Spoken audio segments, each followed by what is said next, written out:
marka laga soo tago dilka Ayatullahi Cali Khamenei labadii war oo ugu waaweynaa ayaa haatan soo dhacay ilaalada kacaanka ee dowladda dalka Iran ayaa waxa ay sheeganaysaa sida warbaahinta caalamka ay qorayso oon halkan itusoo itaabsi ishaydii soo saari doono inay markabkii weynaa ee Ibrahim Lincoln ay markaa 4 gantaal oo kuwa ballistic missile-ka ay ku weerareen isha ayaan ku soo saari doonaa haddii alla yiraahdo dhinaca kale Mareykanka ayaa markii ugu horeysay waxa uu sheegtay in 3 ka tirsan ciidamadiisa la dilay tiro kalena ay tahay dhaawac halis ah haddaba labadaas war ayaan idinla wadaagi doonaa haddii Allah uu wada la yiraahdo meel kastoo dunida ka joogtaan aynu ku bilowno marka ugu horeysa warkan ka imaanaya ciidamada Centcom ee markaa Mareykanka Central Command kala soo gaabiyay maxay qorayaan this moment in time konton iyo 7 second kahor ayuu warkaanu soo dhacay saacadda boqortooyada Ingiriisku haatan waa 4 galabnimo oo markaas rubacnimo weeye waayahay warkaan marka hore haddii aynu ku bilowno haddaba Mareykanka ayaa markii ugu horeysay sheeganaya khasaaraha waxayna sheegeen 3 ka tirsan ciidamadooda in markaas action lagu dilay dagaalka haatan socda ah ayay markii ugu horeysay ay sheegteen hoos haddii inuu degno sidoo kale waxa ay faahfaahin dheeraada ayay ka bixiyeen waxayna sheegeen 3 US service members rag iyo dumar waxay ma ogin were killed in action ayaa lagu dilay oo markaas dagaalka oo socda oo waxba la iskula halaynin ayaa lagu dilay ayay leeyihiin oo markaas operationkan ama dagaalkan ka dhan Iran ee Mareykanka iyo Israa'iil ay ku soo qaadeen ayaa lagu dilay sidaasna waxa sheegtay Centcom ayaa sheegatay Reuters ayaa qoraysa hoos haddii aynu fiirshano warkan sidoo kale waxa ay sheegayaan faahfaahin dheeraada ayay ku darayaan 9:00 subaxnimo Eastern Time-ka 1 bisha Maajo 3 markaas askar in looga dilay ayay sheeganayaan dagaalka isla mar ahaantaasna 5 kale lagu dhaawacay dhaawacooduna uu yahay mid halis ah serious inuu dhaawacoodu yahay ayay sheegeen markaas oo dhaawacoodu haatan uu halis yahay hoos haddii ay soo degatin waxaad arkaysaa hayn kalena waxaa la sheegay markaas in ay dhaawac fudud ay yihiin oo shrapnel markaas firarka qaraxyada ay ku dhaawacmeen intaas waa warka hadda Mareykanka ka imaanaya ee markaas Reuters ay daabacday waayahay Mareykanka ayaa la joogaya intaan u guda gelin ilaalada kacaanka Iran oo sheegatay markabkii weynaa inay weeraray weerarkaas markabka ay sheegteen Iran iyo dhaawaca iyo dhimashadan inuu xiriir ka dhaxeeyo xilligan barnaamijka aan duubayo ma ogin laakiin wararku maadaama live ay yihiin isha ayaan marin doonaa si aad adigu up to date u noqotid oo xogta aad u heshid waayahay haddaba Mareykanka ayaa la jooginaa wax yara waxa ay kaloo Mareykanku sheegeen 13 daqiiqo ka hor still weli waa Reuters weeyaan in markab ay Iran ay leedahay in ay badda quusiyeen oo haatan markabkaasu badda gunteeda uu yaalo waa sida Mareykanku hadalka u dhigeen Gulf of Oman oo halkaas u yaalo markabkaas oo ku cirinaya Reuters waxa ay qortay 13 daqiiqo ka hor in Mareykanku uu sheegtay markab dowladda dalka Iran ay leedahay in ay markaas ay quusiyeen badda Gulf of Oman waayahay intaas haddii aynu halkaa ogaga baxno markabkan waa markabkii gubanayay xoogaa ka horba oo dabka oo la sheegay in gantaal lagu dhuftay gantaalkaas oo cidda iyo meesha uu ka yimid midnaba aan la sheeginin mise waa markab kale kaasna warkaasna kolay wararkeena dambe ayaanu idinkaga haqabtiri doonaa haatan waxaynu ka baxaynaa Mareykanka waxaynu aadaynaa right so warkaan waa ka hadda akhrinay weeye waxaynu haatan aadaynaa halkaas iyo wararka ka imaanaya Iran maxay sheegatay waa markii ugu horeysay ee Iran ay sheegato markabkii weynaa ee markaas Ibrahim Lincoln in ay markaas ay weerar ku qaaday aynu eegno warkaana waayahay warkaan waxaa tabinaysa sida arkaysaanba the time of Israel ayaa tabinaysa waayahay haddaba waxay time of Israel ay leedahay markaas highlighted 1 second khiyaaray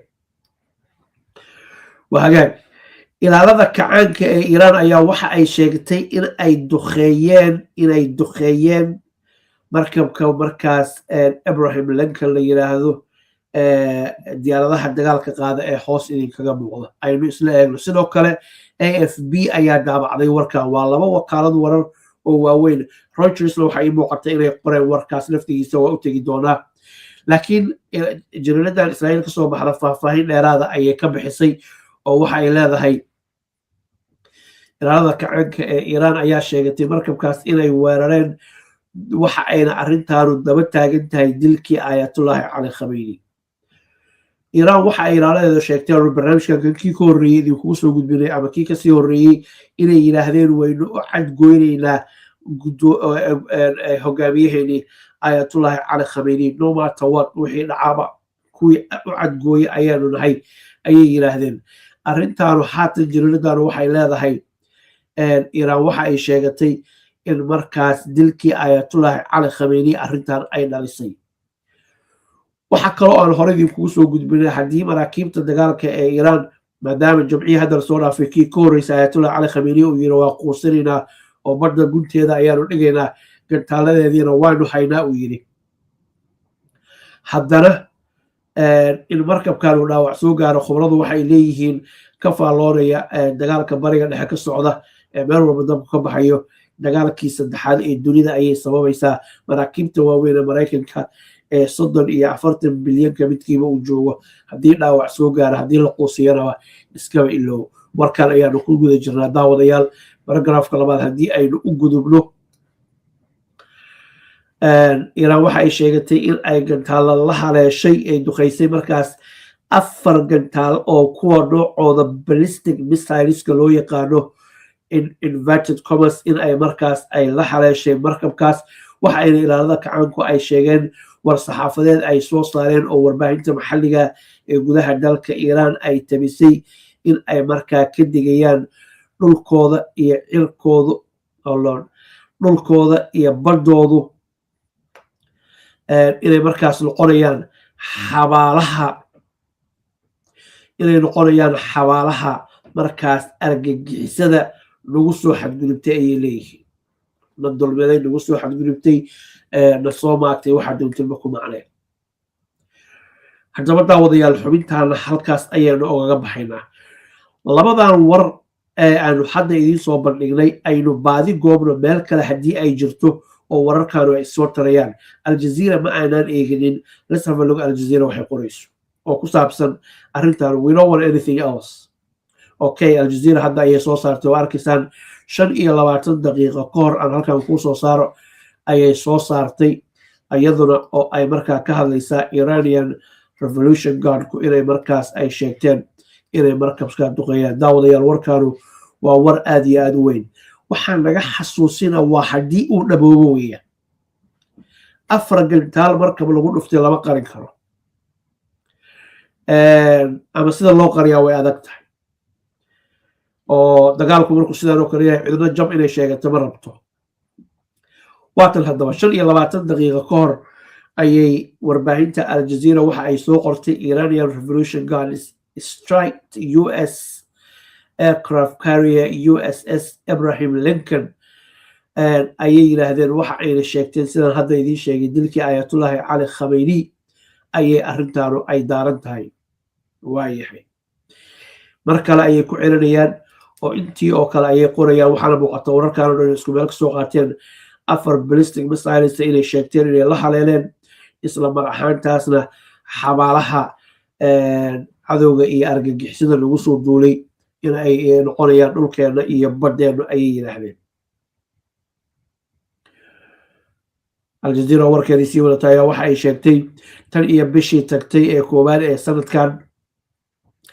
in markabkan uu ka howlgelayay markaas Arabian Sea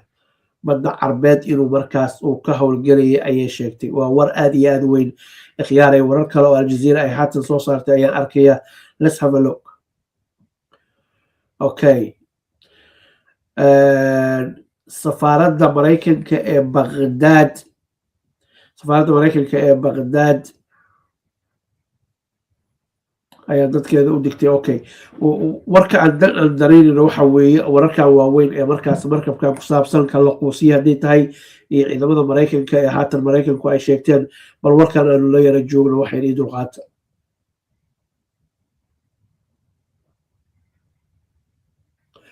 okay 12 daqiiqa waa ujeedaan waa isla warkan laftigiisa US officials tells Al Jazeera Iranian missile attacks did not hit the USS Abraham Lincoln aircraft carrier. waa beeniyeen lama soo weerarin ma oranin laakiin waxay yiraahdeen gantaaladaas Iiraan markabkeena kuma aysan dhicinin ay leeyihiin waaya okay waxa uu ku daray sidoo kale mas-uulkan la hadlay saxaafadda in markaas aysan sooba gaari karinin it did not reach waxa uu yidhi the official said the missiles did not reach the ship and cause damage namana soo gaarinin dhaawacna nama gaarsiinin as the reports earlier ay sheegteen waa yahay opposition leaderka Israel Bid ayaa waxa uu tegay goobtii weerarka uu ka dhacay waa hagaag maraykanka oo sheegtay in markab Iiraan ay leedahay ay quusiyeen oo ay badda dejiyeen waa hagaag warkii haatan idiin sheegaya breaking newska ay Iiraan ay Al Jazeera qoraysaa in ay markaas sheegteen in 3 ka mid ah ciidamadooda markaas laga dilay kuwo kalena ay dhaawac yihiin waa yahay several only sustained minor shrapnel injury and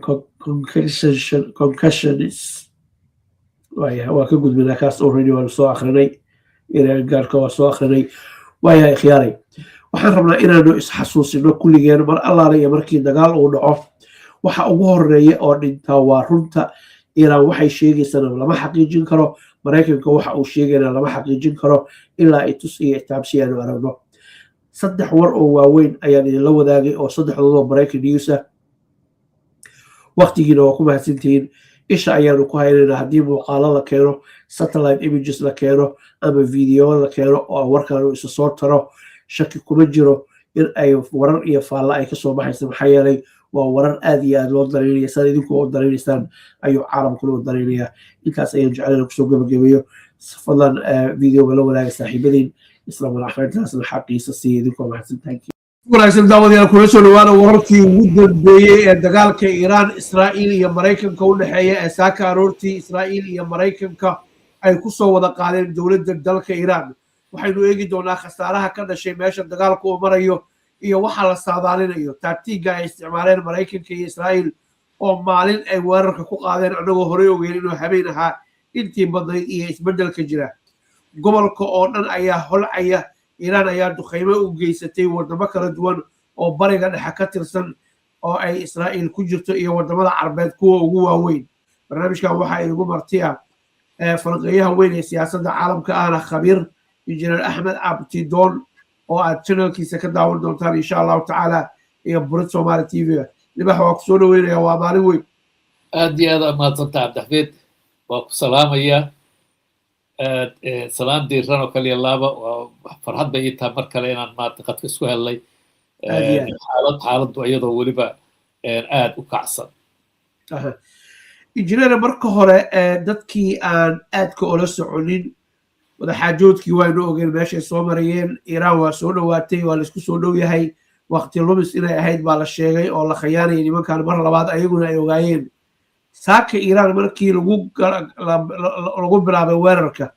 Iiraan ma diyaar bay ahayd mise waa hurudde maya diyaar Cabdixafiid oo horta saad horeba u tilmaantay wadaxaajood baa socday wadaxaajoodku weliba si fiican buu u dhacay baa la yidhi waxaa ka soo muuqday saxaafadda wasiirka arrimaha dibadda ee waddanka Cumaan oo ahaa isagu ninka u kala dab qaadayay wuxuu sheegay in Iiraan ay wax walba ogolaatay inay mataqaanaa ballan qaad iyo samaysay la xaqiijin karo in aanay nuclear samaysanaynin in ay maaragtay nuclearka wixii ay tayeysa isla markaba la isticmaalo wixii ka soo harana laga saarayo dalka hay-adda IAEA-duna ay control ku haynayso runtii arrintu meel wacan u keena inaan nuclearkii arrintiis waa lasoo afjaray laakiin waxaa muuqatay maalmahanba asbuucyadii lasoo dhaafay bishaan oo dhanba in maraykanku uu dagaal u socdo waxaa ka muuqatay qaabka uu usoo maaragtay ciidamada usoo daabulayey waxay ka muuqatay qaabka maraakiibta dagaalka hal markab waaba wax la dhihi karay waa hanjabaad weeye laakiin markabka saddexaad oo kan dunida ugu weyn ah Gerald Ford markuu soo diray inuu dagaal u socdo way iska caddayd waxaana ka muuqata arrinta tan ninka la yidhaha Netanyahu siyaasaddiisii in uu maraykanka ka iibiyey inay meel martay in uu magaranaysaa maaragtay sidii uu doonaysa Israa'iil in la weeraro Iran hubka dhigis lagu sameeyo maaha keliya hubka dhigise in xukuumadda la rido oo regime change wax la yidhaah ayaa meeshaas ka muuqanaya cabdixafiid injineer su-aasha aan rabay inaan ka bilaabo waxay ahayd nuclearkii arrintu inaysan nuclear jooginin aad baa loogaga hadlay iiraan maraykanka iyo israa'iil iyo maraykanku ma ku guuleysan karaan iiraan in ay bedelaan hoggaankeeda sare oo ah yoolka hadda war ii muuqdana sidaas ayuu Netanyahu leeyahay ujeedadana waxay tahay inaan iiraan bedelno madaxdeeda ma bedeli karaan dagaalku ma sii daba dheeraan karaa halis intee leeg ayuu keenayaa haddii la bedeli waayo si degdegan arrintu isma saara cabdixafiidow horta su-aasha koowaad ma bedeli karaa tan labaadna waxa weeye hadday bedeli kari waayo maxaa dhici karoo kale horta bedelaad xukuumadda Tahraan in la bedelahay waa arrin aad iyo aad u adag ma muuqato waqtiga xaadirka waxay isbedeli doona ma nugin waxa weeye dagaalku waa fluid waa wax hadda socda sida ay doonaan iyo waxa maaragtay la isticmaali doona agabka xog badan ilaa hadda lagama hayo khaasatan maraykanku bal wuxuu isticmaali doono laakiin Iran waxay samaysay kaartadii hore oo dhan way bedeshay wax badan bay ka baratay dagaalkii 6 bilood ahaa kaartada cusub ay sameeyeen waxay tahay waxay aragtay in la beegsanayo hoggaanka waxay aragtay in hoggaanka ciidamada hadda ka hor la laayay in madaxweynaha la dhaawacay in ay doonaan hoggaanka oo dhan meesha laga bixiyo si marka aanay dowladdu u dhicin xataa haddii hoggaanka meesha laga bixiyo kaarta ah ayaa la dejiyey madaxda oo dhan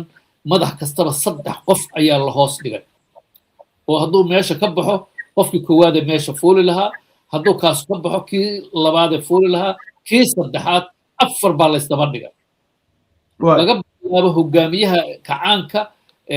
cali khamaani